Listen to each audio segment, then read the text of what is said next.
was hoping they'd like him for who he was, just Jimmy. Not because he sold 10 billion records or not because he was the best guitar player in the world. You know, none of that. Or that he wrote phenomenal songs. He wanted them to like just Jimmy. I mean, and I'm not saying that this doesn't go on, that this is not a need-based situation that it is a need-based situation. But he was hoping for a higher need, meaning you loved his personality, you loved his humor, you loved his way of being, you loved his love, whatever. But not just because his name is Jimmy. And maybe he wanted a deeper connection. Exactly. Maybe deeper says it in a simple way. He wanted, did he ever have a long-term girlfriend or anything like that? I don't know. An assortment. Yeah. An assortment. Never someone that he could settle down with and have children with, and maybe that's what he was looking for, and he found something much more shallower with all these young teeny boppers bouncing through his hotel room every night. Exactly. I wish I could empathize with his problem, but I can't imagine putting myself in his shoes. So, I don't know. But if their 15 were lined up each day, after a year or two, you got to select one or two or three, Yeah. You got to, and they're here because they hear you're a billionaire. You're a billionaire. He's a rich guy. Oh, we'll take some time with him, or he's rich and he does this or that, whatever the thing is. After a while you'd go, well, I like the sex, but if you're in that line just because I'm a billionaire, you're almost disqualifying yourself. You know what I mean? For something serious. Exactly. And Jimmy, just as an aside, says to my little Italian business partner, this is maybe 1968 or 9. Talking about Tony. Women are having sex with me just to say they had sex with Jimi Hendrix, meaning I wasn't in the room when he told her this story. He's talking to her because he can talk to her as a human. And he's getting something off his chest, which is a hurt. And he says to her, women are having sex with me just to say they had sex with Jimi Hendrix. I'm 26 and a moron. So my reaction is, well, if there's a problem, me and the boys can help fill in the blanks. We don't want anyone's feelings to be hurt. Meaning it's just stupidity. Then I figured it out afterwards, in the years that went by and women's libs started to happen, that this is insulting to Jimmy, very insulting, meaning they just want a piece of him. They were stealing the clothes. When he says to me in this letter, dear couple, I need clothes espresso. Send whatever you have immediately. And I'm thinking, dude, who the hell you think you're talking to? This is Mike. I just sent you a whole wardrobe. What the hell's wrong with you? Then Mike figures out what's going on. What's going on is that the girls are stealing the clothes. That's number one. That was one of the lessons in life for me to learn. Like, everyone freaks out and they say, when we started to do the outdoor art shows, Susan writes a bio, born here, went to school there, made clothes for her, and then it's, 50 names or whatever, big name drop. You ever meet Cher? Did you meet Jimi Hendrix? I said, oh, no, we did it through the internet. They didn't even have an internet then.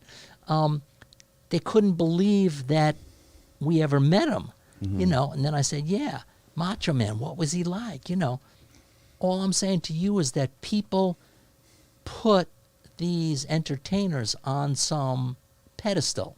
Right. Some special place. These are humans. And they're not treated like humans. The more the fame is, the less anyone could be one-on-one with them. Back to, women are having sex with me just to say they had sex with Jimi Hendrix.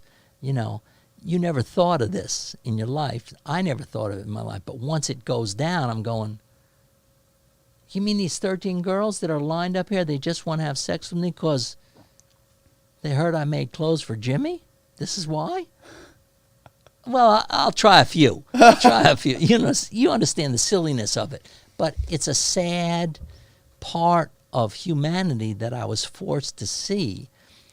Meaning I'm just a human like everybody else, you know, and I got my favorite actor or actresses or singer or whatever, you know, that if you know, I got to go make clothes for whoever the thing is. I mean, why did that make him sad though? Why would that make you sad? Just Okay, because isn't that just the nature of humans, or the nature of sexual beings? They attract to the dominant alpha, the number one, the person who's going to protect them, the person who can. Okay, the answer is yes to what you're saying, but this is just another person.